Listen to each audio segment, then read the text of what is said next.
richest country in the world. It has no oil, no gold, no access to the sea. And yet, its citizens earn more than anywhere else on the planet. The reason could change your life. Let me explain how they did it. Switzerland is a small, mountainous country with no major natural resources. 200 years ago, it was one of the poorest places in Europe. Its people emigrated to other countries looking for work. Today, it's exactly the opposite. It's the destination everyone wants to reach. What did they do differently? They built their wealth on three pillars that almost no other country combines. The first, extreme discretion. Switzerland invented modern banking secrecy in 1934. While the rest of the world forced its banks to reveal information, Switzerland promised absolute silence, and that attracted the money of the richest people on the planet. For nearly a century, it managed the largest concentration of private wealth in history. The second, strategic neutrality. Switzerland did not take part in the two world wars. While Europe destroyed itself, Switzerland kept everyone's gold. And when the wars ended, everyone trusted it to rebuild. That neutrality wasn't cowardice, it was financial calculation. The third, specialized technical education.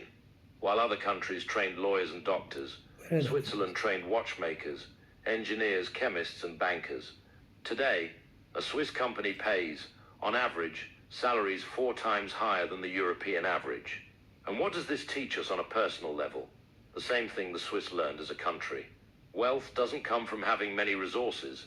It comes from knowing how to protect the few you have, from staying out of other people's conflicts, and from developing specific skills that the world needs, but few master. அன்பர்களே, நீங்கள் கேட்ட அந்த ஆங்கில உரையின் தமிழாக்கம் இதோ. அனைவருக்கும் வணக்கம். சுவிட்சர்லாந்து உலகின் மிக செல்வமிக்க நாடாகும். அங்கு எண்ணெய் வளம் இல்லை, தங்கம் இல்லை, கடல் வழி மார்க்கமும் இல்லை. இருப்பினும் அதன் குடிமக்கள் பூமியின் வேறு எந்த இடத்தை விட அதிக வருமானம் ஈட்டுகிறார்கள். அதற்கான காரணம் உங்கள் வாழ்க்கையை மாற்றக்கூடும். அவர்கள் எப்படி அதை செய்தார்கள் என்பதை நான் கூறுகிறேன். சுவிட்சர்லாந்து குறிப்பிடத்தக்க இயற்கை வளங்கள் ஏதுமற்ற ஒரு சிறிய மலைப்பாங்கான நாடாகும். 200 ஆண்டுகளுக்கு முன்பு அது ஐரோப்பாவின் மிக ஏழ்மையான இடங்களில் ஒன்றாக இருந்தது. அதன் மக்கள் வேலை தேடி மற்ற நாடுகளுக்கு குடிபெயர்ந்தார்கள்.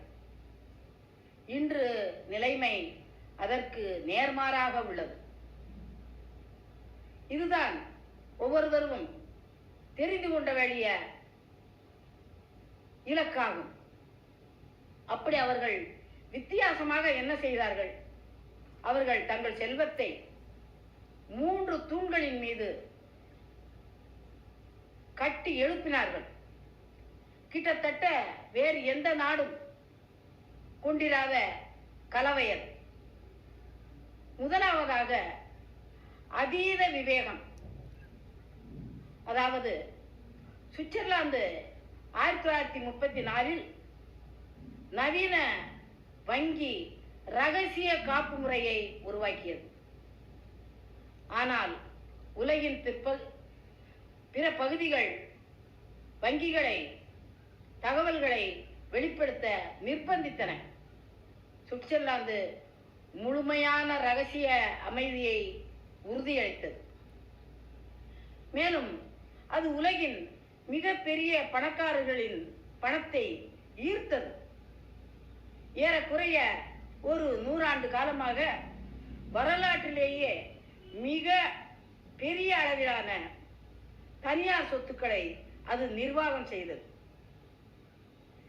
இரண்டாவதாக உத்திசார் நடுவுநிலைமை.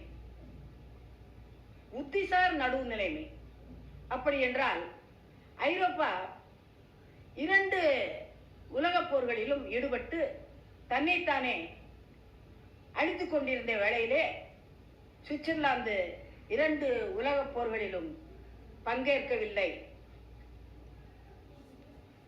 சுவிட்சர்லாந்து அனைவரின் தங்கத்தையும் தன்வசம் வைத்திருந்தது. போர்கள் முடிவுக்கு வந்தபோது அதை மீண்டும் கட்டி எழுப்ப அனைவரும் நம்பினர். அந்த நடுநிலைமை கோழைத்தனம் அல்ல, அது நிதிசார் கணக்கீடு. மூன்றாவதாக சிறப்பு தொழில்நுட்ப கல்வி. மற்ற நாடுகள் வழக்கறிஞர்களையும் மருத்துவர்களையும் பயிற்றுவித்த உருவாக்கிய வேளையிலே சுவிட்சர்லாந்து மட்டும் கடிகார தயாரிப்பாளர்களையும் பொறியாளர்களையும் வேதியியலாளர்களையும் மற்றும் வங்கியாளர்களையும் பயிற்றுவித்து உருவாக்கியது. இன்று ஒரு சுவிஸ் நிறுவனம் ஐரோப்பிய ஊதிய சராசரியை விட 4 மடங்கு அதிகமான ஊதியத்தை சராசரியாக வழங்குகிறது. தனிப்பட்ட ரீதியிலே இது நமக்கு என்ன கற்றுக் கொடுக்கிறது என்றால், ஒரு நாடாக சுவிஸ் மக்கள் கற்றுக்கொண்ட அதே விஷயம், செல்வம் என்பது பல வளங்களை கொண்டிருப்பதிலிருந்து வருவதில்லை, நம்மிடம் உள்ளவற்றை எப்படி காப்பாற்றுவது என்பதை அறிவதிலிருந்து வருகிறது. மற்றவர்கள் மோதலில் தலையிடாமல் இருப்பதிலிருந்து வருகிறது. மற்றும் உலகத்திற்கு தேவையான தொழில்நுட்ப சிறப்பு திறமைகளை வளர்ப்பதிலிருந்தும் வருகிறது. ஆனால் ஒரு சிலரே அதில் தேர்ச்சி பெறுகின்றனர். நன்றி, வணக்கம்.